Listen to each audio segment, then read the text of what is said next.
नमस्कार दोस्तों, मैं विशाल ठाकरे आपका अपने इस परिवार में स्वागत करता हूं और उम्मीद करता हूं कि आप सब लोग स्वस्थ होंगे, सुरक्षित होंगे।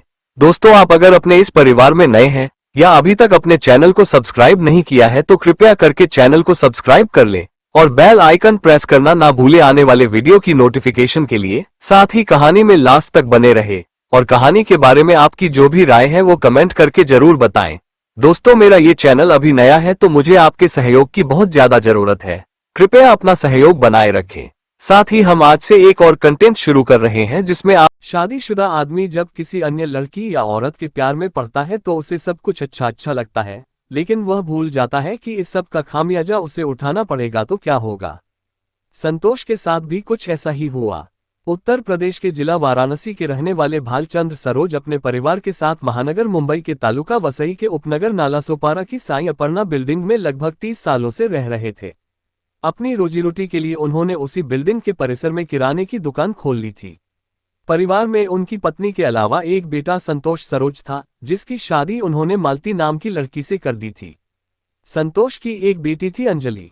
भालचंद्र सरोज का एक छोटा सा परिवार था। उनका जीवन हंसी खुशी के साथ व्यतीत हो रहा था। संतोष 10वीं जमात से आगे नहीं पढ़ सका था, इसलिए भालचंद्र ने उसे एक ऑटो रिक्शा खरीदवा दिया था। किराने की दुकान और ऑटो से जो कमाई होती थी उससे उनकी घर गृहस्थी आराम से चल रही थी। अंजलि अपने माता पिता के अलावा दादा दादी की भी लाडली थी।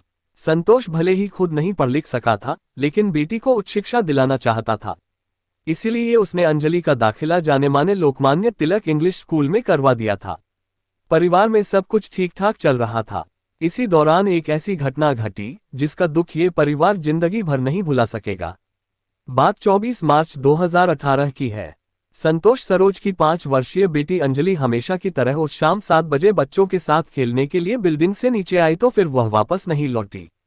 वह बच्चों के साथ कुछ देर तक तो अपने दादा भालचंद्र सरोज की दुकान के सामने खेलती रही। फिर वहां से खेलते खेलते कहां गायब हो गई, किसी को पता नहीं चला। जब वह 8 बजे तक वापस घर नहीं आई तो उसकी मां मालती को उसकी चिंता हुई। जिन बच्चों के साथ वह खेलने गई थी, मालती ने उनसे पूछताछ की तो उन्होंने अनभिज्ञता जाहिर की। उसी दौरान संतोष घर लौटा तो मालती ने बेटी के गुम हो जाने की बात पति को बताते हुए उसका पता लगाने के लिए कहा। संतोष बिल्डिंग से उतरने के बाद अंजलि को इधर उधर ढूंढने लगा। वहीं पर उसके पिता की दुकान थी। वह पिता की दुकान पर पहुंचा और उनसे अंजलि के बारे में पूछा। पोती के गायब होने की बात भालचंद्र को थोड़ी अजीब लगी। उन्होंने बताया कि कुछ देर पहले तक तो वह यहीं पर बच्चों के साथ खेल रही थी। इतनी देर में कहां चली गई। उन्हें भी पोती की चिंता होने लगी। वह भी दुकान बंद करके बेटे के साथ उसे ढूंढने के लिए निकल गए। संभावित जगहों पर तलाशने के बाद भी जब वह नहीं मिली तो उनकी चिंता और बढ़ गई। अंजलि के गायब होने की बात जब पड़ोस के लोगों को पता चली तो वे भी उसे खोजने लगे। वहां आसपास खुले गटर और नालों को देखने के बाद भी अंजलि का कहीं पता नहीं चला। बेटी की चिंता में मां मालती की घबराहट बढ़ती जा रही थी।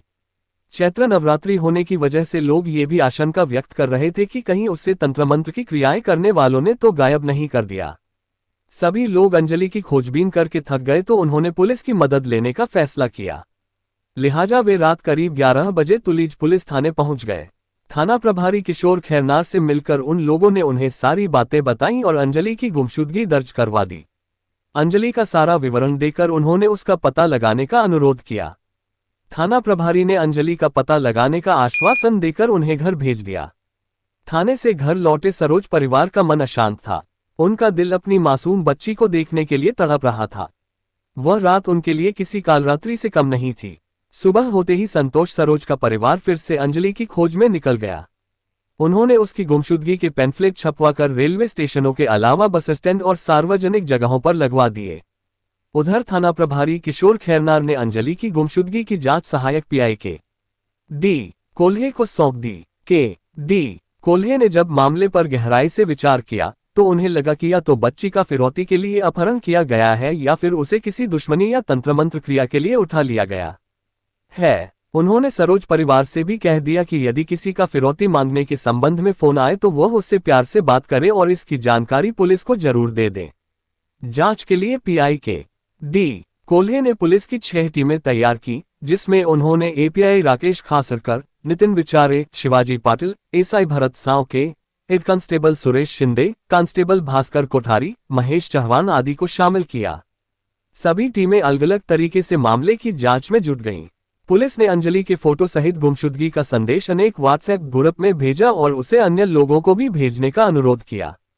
पीआई के डी कोल्हे दूसरे दिन अपनी जांच की कोई और रूपरेखा तैयार करते, इसके पहले ही उन्हें स्तब्ध कर देने वाली एक खबर मिली।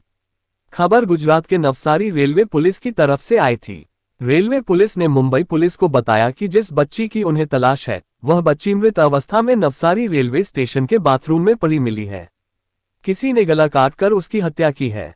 सूचना मिलते ही पुलिस की एक टीम अंजलि के परिवार वालों को लेकर तुरंत नवसारी रेलवे स्टेशन के लिए रवाना हो गई।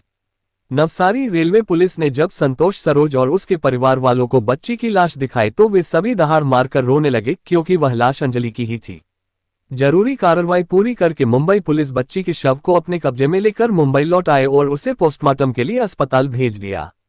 इधर जब अंजलि की हत्या की बात उस बिल्डिंग और आस पड़ोस के रहने वालों को पता लगी तो लोगों में आक्रोश फूट पड़ा। देखते ही देखते पुलिस स्टेशन के सामने हजारों की भीड़ जमा हो गई। भीड़ पुलिस के खिलाफ नारेबाजी करने लगी। भीड़ तब तक शांत नहीं हुई जब तक एसएसपी राजतिलक रोशन, एसपी मंजुनाथ शिंगे और एएसपी जयंत वंजवले ने पुलिस थाने आकर 24 घंटे के अंदर हत्यारे को गिरफ्तार करने का आश्वासन नहीं दिया। मामले को तूल पकड़ते देख पुलिस के बड़े अधिकारियों की आंखों से नींद गायब हो गई थी। उन्होंने जांच टीम को शीघ्र से शीघ्र अंजलि के हत्यारों को गिरफ्तार करने का निर्देश दिए। पुलिस टीम ने अंजलि के परिवार और आसपास के लोगों से गहराई से पूछताछ करने के अलावा इलाके में लगे सभी सीसीटीवी कैमरों की फुटेज भी खंगाली। लोकमान्य तिलक स्कूल के एक सीसीटीवी कैमरे की फुटेज में अंजलि एक महिला के साथ नालासोपारा स्टेशन की तरफ जाते हुए दिखाई दी। वह महिला कौन थी और कहां से आई थी, ये जानने के लिए पुलिस टीम ने उसका स्केच बनवाकर जब मामले की जांच की तो पता चला कि वह महिला कई बार अंजलि के स्कूल और उसके घर साईं अपर्णा बिल्डिंग के आसपास संदिग्ध अवस्था में दिखाई दी थी। जिस दिन अंजलि गायब हुई थी उस दिन भी वह बिल्डिंग परिसर में आई थी। पुलिस जांच का चक्र तेजी से घूम रहा था। उस महिला का स्केच पूरे शहर में चिपकवाने के अलावा जनपद के सभी पुलिस थानों को भी भेज दिया गया। इसके अलावा स्केच अंजलि के पिता संतोष सरोज को भी दिखाया गया। स्केच देखते ही संतोष ने अपना सिर पीट लिया। उसने कहा कि यह तो उसकी प्रेमिका है। पुलिस ने संतोष को सीसीटीवी कैमरे में अंजलि के साथ जाने वाली उस महिला की फुटेज दिखाई तो संतोष ने कहा कि यह उसकी प्रेमिका अनीता वाघेला है और यह नालासोपारा पूर्व के नगीनदास पाड़ा इलाके में रहती है। बिना देर किए पुलिस टीम अनीता के घर पहुंच गई। वह घर पर ही मिल गई। पुलिस उसे हिरासत में लेकर थाने लौट आए।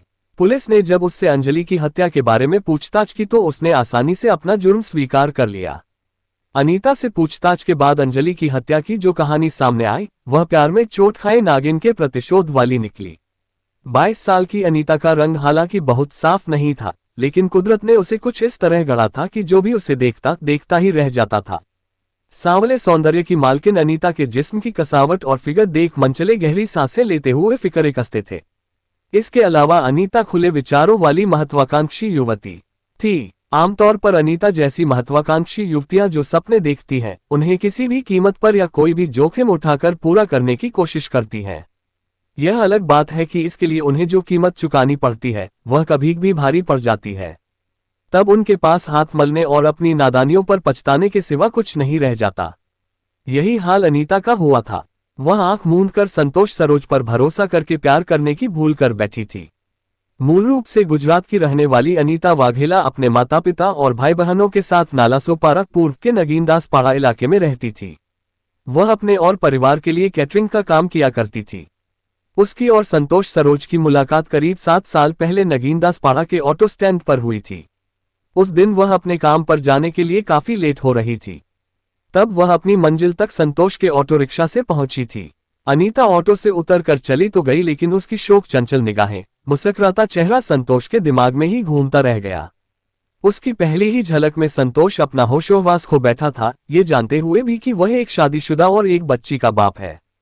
लेकिन वह ये सब भूलकर अनीता का सामीप्य पाना चाहता था। इसके लिए वह अक्सर नगीनदास पाड़ा के ऑटो स्टैंड पर अनीता के आने का इंतजार करता था।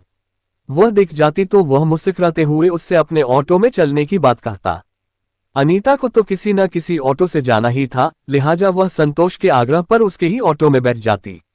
2-4 बार संतोष के ऑटो से आने जाने के बाद अनीता और संतोष के बीच बातों का सिलसिला शुरू हो गया। स्वयं को अविवाहित बताकर उसने अनीता को अपने प्रभाव में ले लिया। बातों और मिलने का सिलसिला शुरू हो गया तो दोनों एक दूसरे के करीब आ गए। जब भी अनीता को संतोष के साथ कहीं घूमने के लिए जाना होता तो वह संतोष को बेझिझक फोन कर बुला लेती। इस तरह दोनों में गहरी दोस्ती हो गई। दोस्ती का दायरा बढ़ा तो अनीता के मन में संतोष के प्रति प्यार का अंकुर फूट पड़ा। वह सरोज को अपने मन मंदिर में बैठाकर गृहस्थ जीवन के सुंदर सपने देखने लगी, जिसका संतोष ने भरपूर फायदा उठाया। उसने अनीता को शादी का लालच देकर उसका अपनी पत्नी की तरह इस्तेमाल किया। 7 सालों में अनीता 2 बार गर्भवती भी हुई, लेकिन संतोष ने अपनी कोई न कोई मजबूरी बताकर उसका गर्भपात करवा दिया था। 7 सालों का समय कुछ कम नहीं होता। संतोष और अनीता के संबंधों की सारी जानकारी उसके परिवार वालों को हो चुकी थी। वे लोग अब उस पर शादी करने का दबाव बनाने लगे थे।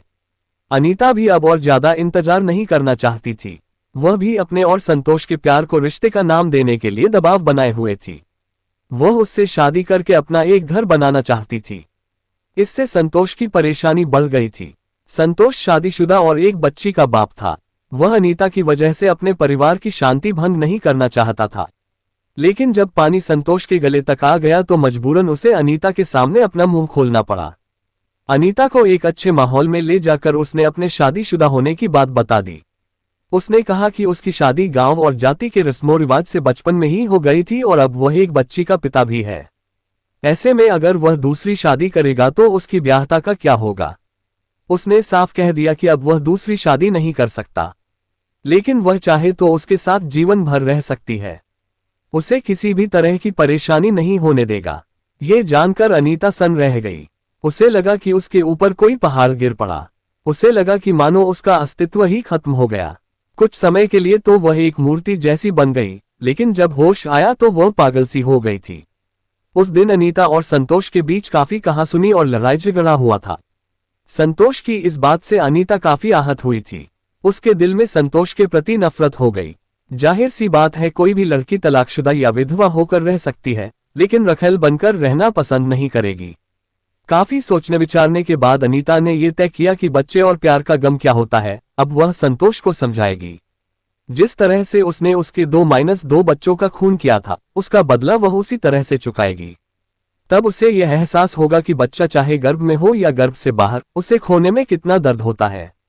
अनीता ने संतोष की बेटी अंजलि के प्रति एक खतरनाक योजना बनाकर उसके घर और स्कूल का पता लगा लिया और उसकी अच्छी तरह रेकी की। पहले उसकी योजना अंजलि को स्कूल से उठाने की थी, लेकिन स्कूल की चाकचौबंद सुरक्षा और अक्सर मां के साथ होने के कारण उसका प्लान सफल नहीं हो सका। इसके बाद उसने संतोष के घर के पास से ही अंजलि को उठा लिया था।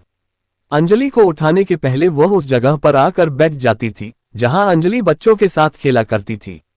मौका देखकर वह अंजलि को अपने पास बुलाकर टॉफी और चॉकलेट दिया करती थी। 2-4 दिनों में जब अंजलि उसके काफी करीब आ गई तो वह उसे अपनी मीठी मीठी बातों में बहलाकर अपने साथ लेकर चली गई।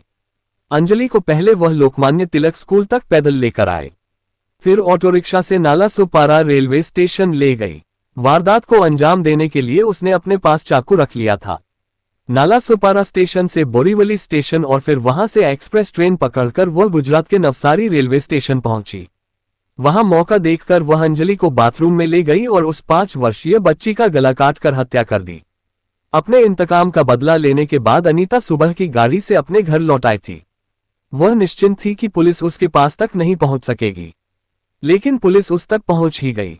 अनीता वाघेला से पूछताछ करने के बाद पुलिस ने उसके विरुद्ध भादमवी की धारा 302-362 के तहत मुकदमा दर्ज कर उसे गिरफ्तार कर न्यायालय में पेश किया, जहां से उसे तलोजा जेल भेज दिया गया। अंजलि सरोज की हत्या की कहानी जब लोगों के सामने आई तो उसके परिवार वालों को तो क्या पूरे इलाके के लोगों को एक धक्का सा लगा। एक मासूम बच्ची अपने पिता के इश्क की भेंट चढ़ गई थी। कथा लिखे जाने तक अनीता वाघेला जेल में बंद थी। दोस्तों, कहानी को लास्ट तक सुनने के लिए आपका तहे दिल से धन्यवाद। उम्मीद है कि कहानी में कुछ भी ऐसा नहीं होगा जो आपको अटपटा लगा हो। कहानी के बारे में आपकी क्या राय है कमेंट करके जरूर बताएं, क्योंकि आपके कमेंट्स मेरे लिए बहुत मायने रखते हैं। तो चलिए दोस्तों, मिलते हैं फिर कल एक नई क्राइम की सच्ची कहानी के साथ। तब तक के लिए अपना ख्याल रखें। जय हिंद दोस्तों, जय भारत।